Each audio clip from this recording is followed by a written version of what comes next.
Olá, bem-vindo a mais uma edição do Linha de Frente, o espaço do Grupo Aratu, usado para a gente discutir temas relevantes para a sociedade baiana e brasileira. Temas como esse que a gente vai tratar hoje com um dos especialistas, aliás, um dos principais especialistas no Estado, na questão ambiental e, sobretudo, na questão do direito ambiental. Eu estou falando do secretário de Meio Ambiente do Estado da Bahia, Eduardo Sodré Martins, é nosso convidado de hoje. Seja bem-vindo, Eduardo, um prazer conversar com você sobre um tema tão relevante. Pablo, quem agradece sou eu. Agradeço a todos aqui da TV Aratu, da Aratu On e do grupo. E está aqui hoje podendo falar um pouco do nosso trabalho no dia a dia, do que a gente vem desenvolvendo na Secretaria de Meio Ambiente, das nossas ações em 23, o que a gente tem olhado aí para 24, ações agora para o Carnaval. Então é isso, a gente está aqui à disposição para poder contribuir da melhor forma. São muitos temas relevantes e que inclusive vão ajudar a gente, de uma maneira didática, a gente entender toda a complexidade da questão ambiental no nosso estado e no mundo. Ele vai falar pela prática e pela teoria, porque é professor também universitário e é especialista em direito ambiental, já formado há mais de 10 anos, com especialização na UFBA e tem uma larga experiência em discutir esse assunto. Eduardo, eu queria começar com um tema que eu diria mais emergente, que é o tema do Carnaval. Por exemplo, vocês estão com uma iniciativa, vocês estão querendo fazer um inventário de gases do efeito estufa. O que é que significa isso e de que maneira a sociedade pode ser beneficiada com isso? Perfeito, Pablo. O que é que nós fizemos? Em 2023, assim que o governador Jerônimo assumiu a pasta, ele nos convidou para que a gente pudesse contribuir. E nós, com a nossa equipe, e aí especialistas, técnicos e parceiros, a gente criou um selo Carbono Zero. Esse selo foi sendo construído aí ao longo de 23, junto com todas as pastas envolvidas, transversais, envolve aí Detran, Secretaria de Administração, envolve Secretaria de Cultura, Secretaria de Turismo, para que a gente possa, esse ano de 24, a gente usar as informações do Carnaval de 23, do Carnaval de 24 e fazer o que a gente chama de inventário GE, que é o inventário de gases efeito estufa. A gente vai utilizar com informações dadas de terceiros, e aí vem informações de trio elétrico, de camarotes, de ocupação hoteleira, do público, para que a gente possa jogar isso num barema, fazer um cálculo e ver quanto o Carnaval de Salvador gerou de gás efeito estufa. Aí deixa eu entender, eu gostei muito disso. Vocês vão fazer um cálculo, uma projeção de quanto é despejado na atmosfera, no meio ambiente de gás. E depois disso, o que é que a gente faz para recuperar essa questão? Perfeito. A gente faz um inventário, então a gente vai dizer quanto de gás carbônico, de carbono, foi emitido na atmosfera naquele evento. E a gente faz o quê? A gente neutraliza, a gente zera esse carbono. De que forma? Uma série de ações ambientais posteriores ao Carnaval, feitos pela Secretaria nesse ano de 24, para que a gente transforme esse evento em carbono zero. Então, da mesma forma que o governo do estado, por exemplo, garante a segurança, garante a saúde, ele vai, esse ano de 24, garantir o meio ambiente. Através de uma compensação desses gases que foram emitidos na atmosfera. Achei muito interessante. São uma série de ações. Então, assim, a gente tem um costume de achar que a compensação é tão somente o plantio de mudas. Mas são uma série de outras ações. Por exemplo, uma outra ação nossa no Carnaval, que se soma do inventário de gases, é dos catadores e catadoras de material reciclável. Como é que vocês vão encarar um desafio que é dar mais cidadania, dar mais dignidade a esses trabalhadores?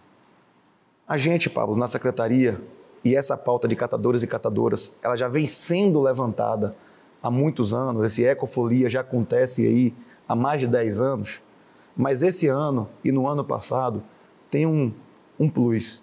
A primeira-dama do Estado, a professora Tatiana Veloso, tem isso como uma paixão, uma matéria que ela usa, uma pauta que ela trabalha dentro da universidade e trouxe isso para o governo. Então, ela solicitou que fosse criada um comitê esse transversal, com várias pastas, coordenação da Casa Civil, para que se discutisse políticas públicas voltadas para esse grupo de catadores e catadoras de material reciclável. Legal. A professora Tatiana Veloso, primeira-dama, já está feito aqui o convite, viu, para a gente estender ainda mais essa conversa, tanto a questão dos catadores, que Eduardo acabou de falar que é uma missão que a senhora tem, mas também as outras atividades que, na condição de primeira-dama e de educadora, a gente percebe que ela tem se mobilizado muito no governo, não é isso, Eduardo? Muito. A gente tem as pautas sociais, que aí vão desde a agricultura familiar, catadores e catadoras, pescadores e marisqueiras, tem ampla relação, bem próxima com a professora. E isso também tem relação direta com nós, da Secretaria de Meio Ambiente. Que a gente fala aqui em pagamento por serviço ambiental, a gente fala em carbono zero, em compensação, de ter um desenvolvimento sustentável, passa por essa população, passa por esse povo. São povos e comunidades tradicionais reconhecidos, então nada mais justo do que dar para eles, reconhecer eles da melhor forma possível, reconhecendo o seu trabalho, remunerando na medida do possível, enfim, envolvendo eles na política pública que a gente precisa. E são também protagonistas dessa festa, ajudam bastante, inclusive na questão ambiental, sem dúvida nenhuma. Eu queria falar com você, o estado é enorme, a gente tem muitos biomas no estado da Bahia, e queria falar para você sobre esse olhar macro da Bahia. Mas antes, ainda no Carnaval, tem uma questão que tem chamado muita atenção nacionalmente, que é a questão do calor, provocando até morte em alguns eventos recentes aqui no Brasil.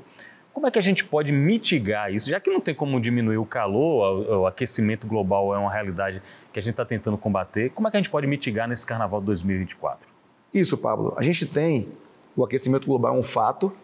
Quem não sentia hoje, dizia que era uma coisa ainda mais distante, hoje já começa a sentir. É na pele. A gente está sentindo hoje um outro caso, que é os eventos climáticos extremos, oriundos dessa mudança climática, que é o calor onde não tinha, frio mais extremo, ventos mais fortes, e que, óbvio, num lugar como o Carnaval, em que há uma aglomeração de pessoas, no período de verão, isso se acumula, isso se aumenta de uma forma que é preciso que o Estado venha e tente intervir da melhor forma possível para garantir o mínimo de ambiente ali aceitável, saudável para aquela população que está curtindo o Carnaval. Eu vi que no processo do Bonfim, na caminhada do Bonfim, o governo ofereceu muitas alternativas de hidratação. Vai ter isso no Carnaval de Salvador?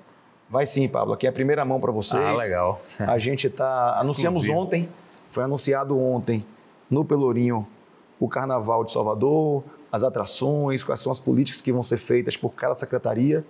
Nós da SEMA, da Secretaria de Meio Ambiente, nós estamos fazendo o inventário, participando junto com a CETRE de Trabalho, Emprego, Renda e Esporte, com a Ecofolia, mas a pedido do governador, isso foi uma determinação dele, Pablo, é importante a gente deixar isso aqui claro, pelo sucesso que foi o Bonfim e pelo que aconteceu em outros shows, como bem colocado por você aqui, que a gente fizesse alguma ação voltada para acesso à água, para que as pessoas, os foliões que estivessem curtindo, existe uma portaria do Ministério da Justiça, após esse show que aconteceu no Rio de Janeiro, de que os locais públicos e privados devam ter acesso à água, não possam impedir o acesso com garrafas de água, etc. E aí o governo nos deu essa determinação, Jerônimo Rodrigues, em reunião conjunta com os secretários, nos deu essa obrigação. Sentar as pastas envolvidas, Secretaria de Meio Ambiente, Secretaria de Justiça, Secretaria de Comunicação, TVE, Corpo de Bombeiros e Embasa, para que a gente junto pudesse sentar e traçar uma estratégia de que forma a gente poderia, óbvio, é muito difícil você acabar com a sede de 3 milhões de foliões diários, mas que você pudesse minimizar isso ao longo dos circuitos. E aí, óbvio, juntos pensamos numa ação, que ela foi chamada de hidratação. É uma ação do governo voltada para o público, para os foliões que estão ali na pipoca, que estão nos circuitos, para tentar diminuir um pouco o impacto desses eventos climáticos extremos, do calor extremo que está acontecendo hoje na nossa capital. Pô, então vai ter acesso, digamos, universalizado, democratizado para a água em vários pontos do circuito do Carnaval de Salvador. Nós vamos colocar, e aí a Embasa, ela se colocou inteiramente à disposição para que faça isso. Então ela, junto com a equipe, vão colocar 20 pontos de hidratação ao longo dos circuitos e vão colocar, que é hoje talvez um diferencial também, carrinhos daqueles de picolé, com garrafinhas de água da Embasa em vários pontos do circuito com distribuição, para que o folião que esteja ali na pipoca não precise se deslocar até um ponto de hidratação mais distante, mas que ele possa ali, pelo menos saciar ali e matar aquela sede momentânea rápida. Muito bom, gostei muito da iniciativa, está de parabéns. Em primeira mão aqui para Aratu e para o Aratuon. O secretário Eduardo Sodré Martins, secretário de Meio Ambiente, tem nas mãos uma missão e tanto, que é no momento em de eventos climáticos extremos, assumir a pasta num estado que é do tamanho de um país e não apenas em extensão territorial, mas também em diversidade de ecossistema, de biomas. Bahia Mais Verde, como é que surge isso diante desses desafios que você tem na pasta? Surge da necessidade de a gente inserir a Bahia na economia global da sustentabilidade. Então, nosso papel, e aí eu trago um pouco do meu viés técnico enquanto advogado, de entender a necessidade de se colocar o meio ambiente na ponta, como um executor e um criador, elaborador de política pública. Então, a gente puxou a pasta, pegamos a pasta no sentido de tirar o caráter dela meramente técnico de atos administrativos, de licença, de supressão, de outorga, que é o ato de conceder o recurso hídrico para captação, para lançamento, a gente trazer a política pública na prática. Então, a gente juntou bioma, cerrado, caatinga, Mata Atlântica, zona costeira e marinha, ações voltadas à agricultura familiar, ao agronegócio, voltadas à indústria, à transição energética. Então, juntamos isso num grande arcabouço, num grande projeto chamado Bahia Mais Verde, que são compostos de vários eixos, cada eixo com vários subprogramas, que serão ao longo dos anos aí construídos e aplicados na prática. A partir de ações como essa, efetivas, eu acho que você consegue abrir os olhos do mundo para nosso estado. E me parece que teve muito resultado positivo numa viagem que vocês fizeram para a Conferência do Clima. Já deu para perceber vantagens competitivas da Bahia nesse cenário global? Muito. A gente, Pablo, só para você ter uma ideia, isso aí começa desde o governador Wagner. Lá em 2007, quando ele começou, ele transformou a Bahia e ele brigou muito por isso. Muitos não se falavam ainda em energia eólica. Ele foi, brigou, entendeu de que era o momento de se chegar na briga e conseguiu criar e fazer um atlas da energia eólica. Que é o quê? Você pega um potencial, faz um mapeamento do estado como um todo e diz onde é que estão polos de vento, corredores de vento mais suscetíveis à implantação de empreendimentos eólicos. E os empreendimentos agora estão chegando. Já lá atrás. Já hoje nós somos líder no país de geração de energia eólica. Isso foi feito lá atrás, em 2012, pelo governador Wagner. Depois, o governador Rui Costa, à época, fez a mesma forma com a energia solar. Fizemos um atlas de energia solar. E agora, com o governador Jerônimo, nós apresentamos internacionalmente, lançamos internacionalmente em Dubai, o Atlas do Hidrogênio Verde. Aí você tem uma vitrine muito grande, como foi Dubai, como foi a Conferência do Clima. Você já tem um portfólio enorme de energias renováveis, que aqui tem plantas eólicas, plantas solares de muita capacidade. E agora você vem com hidrogênio verde. A pessoa que melhor me falou, explicou para o grande público o hidrogênio verde foi o senador Jacques Wagner aí nessa mesma cadeira. Mas eu tenho certeza que você vai conseguir ser ainda mais enfático. Hidrogênio verde é a maneira da gente encarar o futuro do nosso planeta? Sim. Se a gente for pensar hoje do ponto de vista de potência, a gente está caminhando aí para um novo modelo de energia extremamente robusto, extremamente eficaz e extremamente barato do ponto de vista de geração. Por quê? Aí eu lhe explico. Energia solar, força dos ventos. Energia eólica, captação da energia solar. Hidrogênio verde. Hidrogênio a gente sabe de que é o H2. E aí muita gente se associa à água, por exemplo. Então, sim. H2O. Como se fosse quebrar a molécula da água. Como é que você se quebra a molécula da água? Com energia. Se eu utilizo qualquer fonte de energia, eu separo e tenho um H2.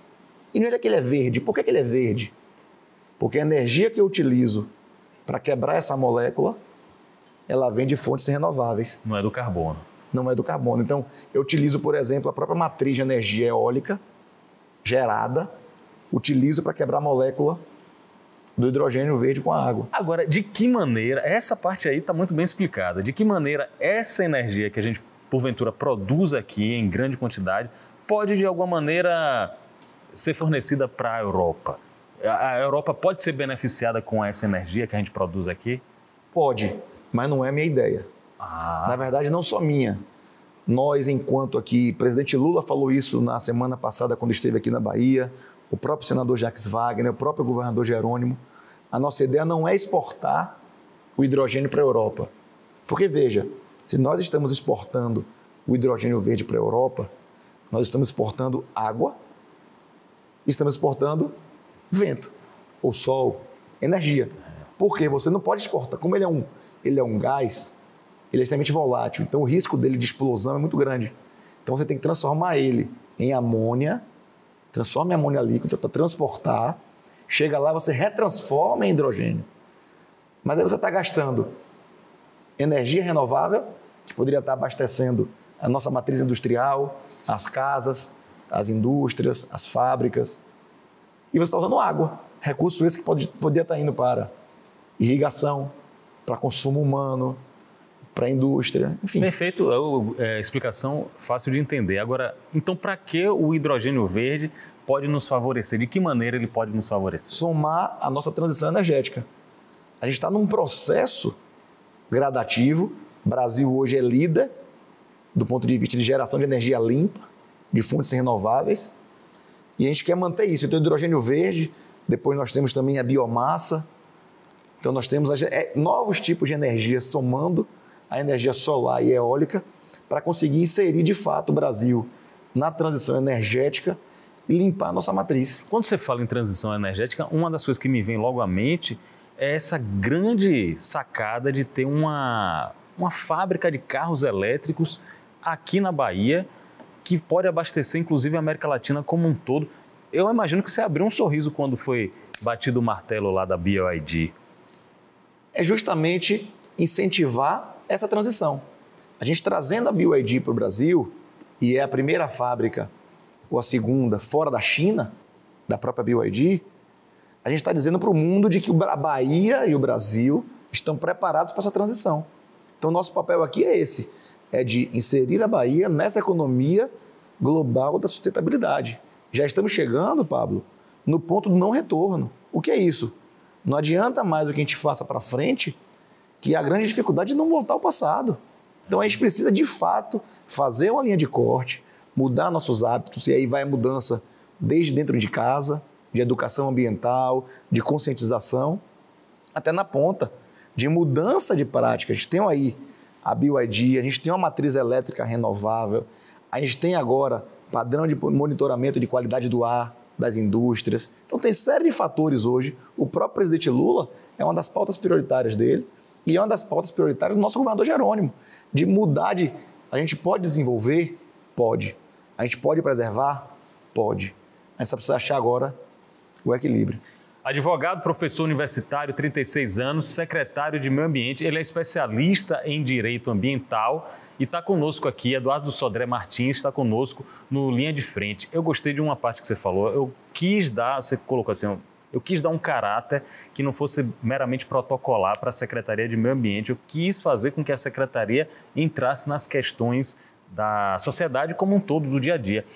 Já foi o tempo em que preservação do meio ambiente, ecologia eram considerados coisas afastadas do convívio urbano normal. De que maneira você está conseguindo quebrar esses paradigmas? Tem gente que diz, não, isso aí é coisa de Eduardo, isso é coisa de quem defende os bichos. Não é, né? É coisa de quem defende o bem-estar de todo mundo. Se você for perceber, Pablo, na verdade, já está conseguindo haver uma mudança, já existe uma mudança de pensamento. Se a gente for olhar o que aconteceu há pouco tempo atrás com o cavalo em Morro de São Paulo, que passou mal, isso já gerou uma comoção social. Eu vi até que você se manifestou nas redes sociais. E coisa que lá atrás ninguém levava isso em consideração. Quer dizer, hoje as pessoas já começam a perceber de que de fato existe uma mudança de ideia, de que o animal hoje precisa tem um bem-estar animal, de que a gente tem a preservação, de que a gente pode ter recurso, que a gente pode ter sustentabilidade, que a gente pode ter desenvolvimento econômico da preservação. Está aí o mercado de carbono, está aí o pagamento por serviços ambientais, ou seja, existe uma série de fatores aí, de ferramentas disponíveis no mercado municipal, estadual, nacional, internacional, para geração de riqueza. Uma questão que o pessoal coloca aí, eu acho que é uma dicotomia meio falida, meio tosca, dizer, não tem como ter desenvolvimento sustentável, não tem como o capitalismo sobreviver preservando áreas ambientais. Eu acho que isso é do passado, né, Eduardo? Já tem indícios fortes que dá para conviver. É só tem que fazer uma coisa só, Pablo: segurança jurídica. Se a gente der segurança jurídica para quem desenvolve e der segurança jurídica para quem preserva, a gente chega no equilíbrio. É o que eu digo muito na secretaria. Dificilmente a balança ambiental ela vai ficar equilibrada. Ela vai ficar flutuando. Uma hora vai pender para um lado. Mas o que ela não pode é estar sempre favorecendo um lado. Perfeito. Então, se a gente vai pensar em desenvolvimento na região oeste, a Bahia é um terceiro polo de crescimento do agronegócio. É inegável. Então, meu papel é o quê? Criar ferramentas junto com o setor produtivo, junto com a sociedade civil, para criar ações que seja possível o desenvolvimento de certas atividades no oeste, mas que existe também a preservação do bioma cerrado. Então, isso vai acontecer no Cerrado, a gente vai fazer na Caatinga, tem uma ação nossa do Consórcio Nordeste, que o Consórcio Nordeste de Governadores tem uma Câmara Temática de Meio Ambiente. Eu sou coordenador da Câmara Temática. Então, a gente está fazendo uma pauta lá de criar um fundo Caatinga. Caatinga esse é um bioma 100% brasileiro, praticamente 100% nordestino, tem um pedaço ali no norte de Minas, de mostrar de que a região semiárida, essa região de resiliência, de que as pessoas sabem conviver com a terra, sobrevivem daquilo ali, sabem extrair o melhor que elas têm, precisa ser preservado e precisa ser compensado. Até porque transição energética significa, de fato, suprimir o meio ambiente da Caatinga, o bioma da Caatinga. Os empreendimentos eólicos estão aonde? Na Caatinga. Os empreendimentos solares estão aonde? Na Caatinga. De uma certa maneira, a Bahia, por estar no semiárido, grande parte do território semiárido, foi muito beneficiada com essas duas matrizes, né? Eólica e solar. 100%. Eu digo que quando Deus criou o mundo, criou o Brasil, criou a Bahia, no quesito de transição energética, ele foi um pouquinho especial. Por quê? Eu já recebi, para vocês terem ideia, eu já recebi na secretaria pessoas perguntando, eu faço o trajeto de carro pelo litoral do Nordeste e vejo muitas torres eólicas no litoral. E na Bahia a gente não vê. Por que não vê? Nossa energia está onshore, na parte de dentro da terra. Então a Bahia não está preocupada com a energia offshore nesse sentido. Por quê? Se vocês olharem o mapa eólico, o mapa solar e colocarem um sobreposto ao outro, você vê que a gente consegue fazer plantas híbridas. De dia a gente gera energia solar e de noite a gente gera energia eólica na mesma planta. Legal. Eduardo Sodré Martins, 36 anos, advogado, especialista em direito ambiental e secretário de Meio Ambiente do Estado da Bahia. Tem um tema que envolve também o meio ambiente, é um tema muito transversal e é muito aguardado por todos nós, que é a ponte Salvador-Itaparica. Para a execução da ponte, tem que ter uma avaliação rigorosa, severa dos impactos ambientais na Baía de Todos os Santos, não é isso? Tem sim. A gente já está construindo, isso já vem ao longo dos anos, sendo discutido não só por outras pastas, mas pela parte de meio ambiente. O empreendimento, na verdade, se você tem um impacto significativo, você tem que fazer o que a gente chama de estudo de impacto ambiental, que é o EIA-RIMA, e você tem até um valor de compensação, que é o impacto causado por aquele empreendimento naquela localidade. Então, esse recurso ele é repassado para a secretaria para trabalhar ações no entorno da região afetada. Então, a gente está construindo, Pablo, desde que eu cheguei, com o consórcio da ponte, com as ações de governo, criamos um grupo de trabalho de desenvolvimento sustentável da Baía de Todos os Santos, que envolve não só a área da ponte, a ilha de Itaparica, mas envolve Ilha de Maré, Caboto, envolve Madre de Deus, toda aquela região, para criar, de fato, a gente tem a maior baía navegável de todo o mundo. Então, a gente precisa dar a importância e relevância que ela merece. E, com certeza, vai trazer desenvolvimento para toda essa região. Eu queria falar também da parte acadêmica, porque você é um especialista aqui na Bahia, você é uma referência na questão do direito ambiental e eu imagino que isso faz os olhos brilharem dos jovens advogados ou dos futuros advogados, porque é um caminho, é um campo de atuação enorme. Você também acha que a gente, com tudo isso que você está realizando, pode se tornar um celeiro acadêmico dessa área? Com certeza. Eu antes de me apaixonar pelo direito ambiental, eu sou um grande apaixonado pela geografia. Então, foi meu primeiro vestibular. Eu fiz vestibular para geografia, depois eu migrei para o direito. E de lá do direito, eu me apaixonei pelo direito ambiental. Então, desde muito novo, desde muito cedo, ainda estagiando, eu fui para a área do direito ambiental e não saí. Então, eu não sei o que é uma audiência de outra área, enfim, é minha paixão. Então, eu estou hoje realizando um sonho, uma realização profissional para mim, porque eu estou podendo ver o que vivi do outro lado. Na parte do poder privado, agora você está... E conseguir olhar o poder público de outra forma, sabendo das necessidades, mas sabendo também do lado de cá, do que precisa ser feito. Você está gostando da parte do poder público? Muito. É a minha primeira experiência, mas está sendo muito proveitosa. Agradecer ao governador pela confiança. Eu venho de um grupo, de uma família que sempre deu essa oportunidade. Então, tive a oportunidade de estudar, de poder me especializar na parte de meio ambiente e de hoje poder entregar um pouco daquilo que eu tive de oportunidade de aprender e desenvolver. Então, eu quero hoje difundir conhecimento, práticas sustentáveis e deixar um legado. Eu quero que meu filho fez 1 ano ontem. Parabéns. Então, eu quero que eles olhem para frente no futuro e vejam que a gente construiu, trilhou um meio ambiente sustentável, não só para a gente hoje que vive, mas como diz a nossa Constituição, e aí eu como advogado, eu não posso deixar de falar, a gente precisa garantir um meio ambiente ecologicamente equilibrado para as presentes e futuras gerações. Então, meu trabalho hoje é nesse sentido.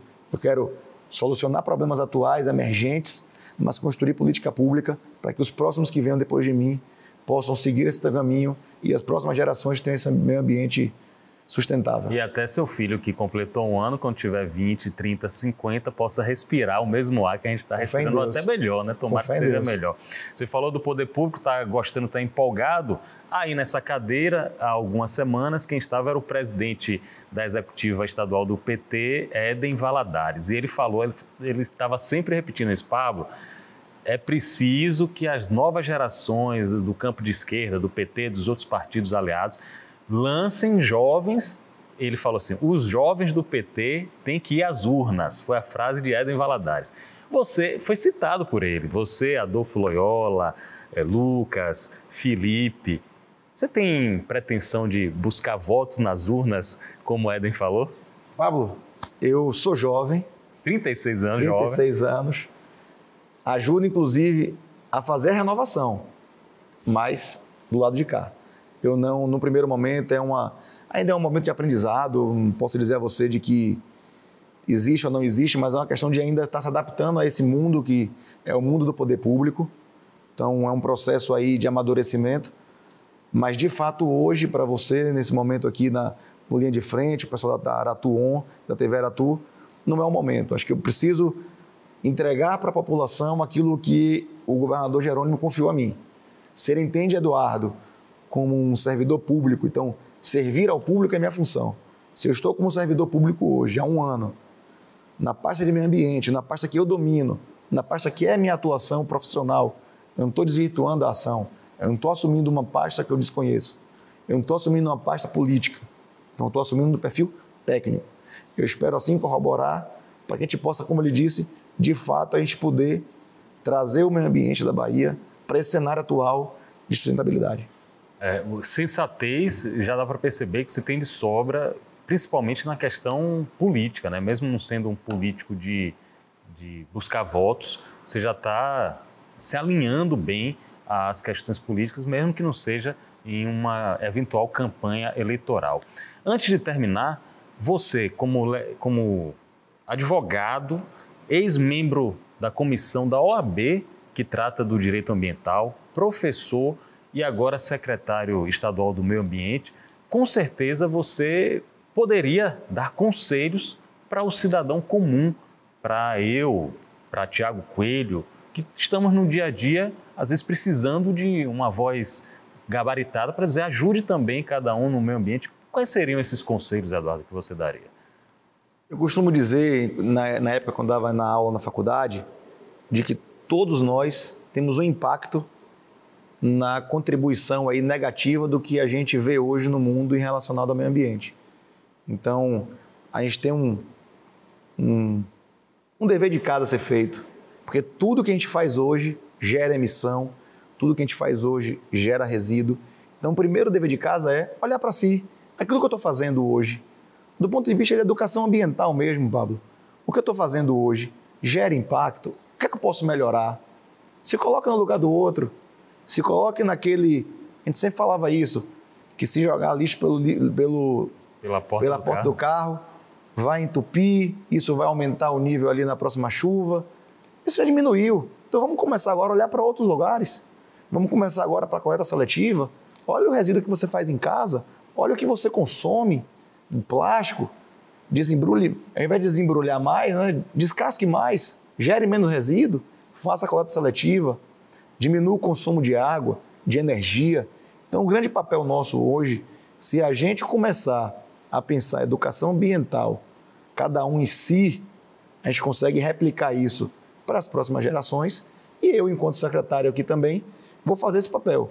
A gente vai conseguir fazer uma ação bacana para 24, que é uma ação de formar jovens ambientais, parceria com a Secretaria de Educação, nas escolas de tempo integral, para poder virar jovens replicadores. Então, se cada um fizer esse papel, eu tenho certeza que não no curto prazo, mas aí a longo prazo, a gente vai ter um meio ambiente ecologicamente equilibrado. Perfeito. A sensibilidade de Eduardo Mendonça Sodré Martins, nosso convidado de hoje aqui no Linha de Frente.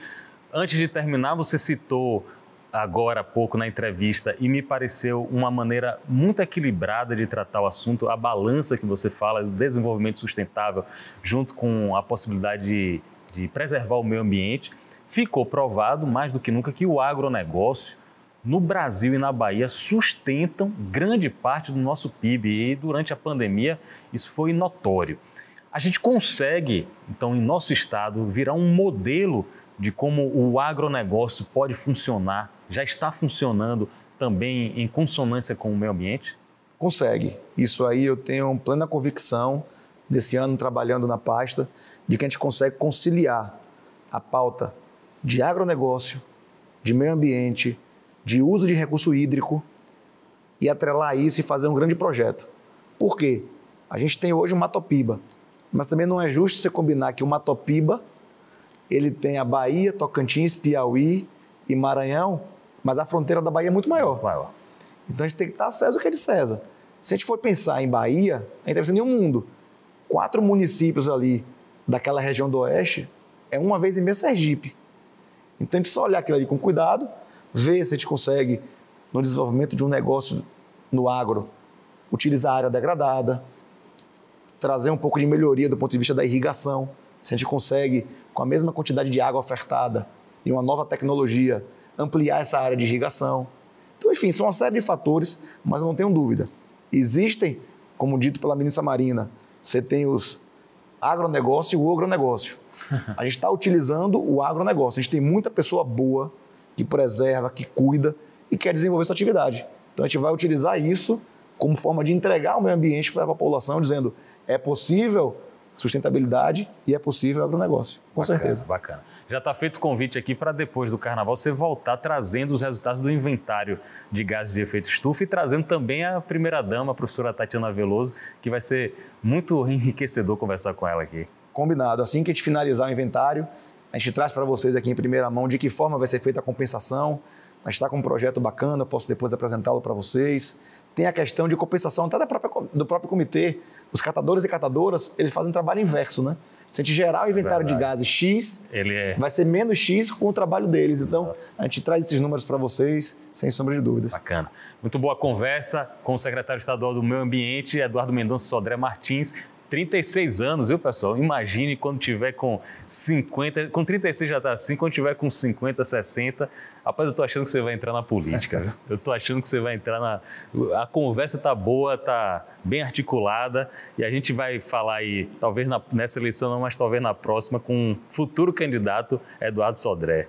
A gente encontra a renovação lá na frente. Pronto, obrigado. Obrigado a você pela participação e obrigado a você pela audiência aqui no Linha de Frente. Até um próximo encontro.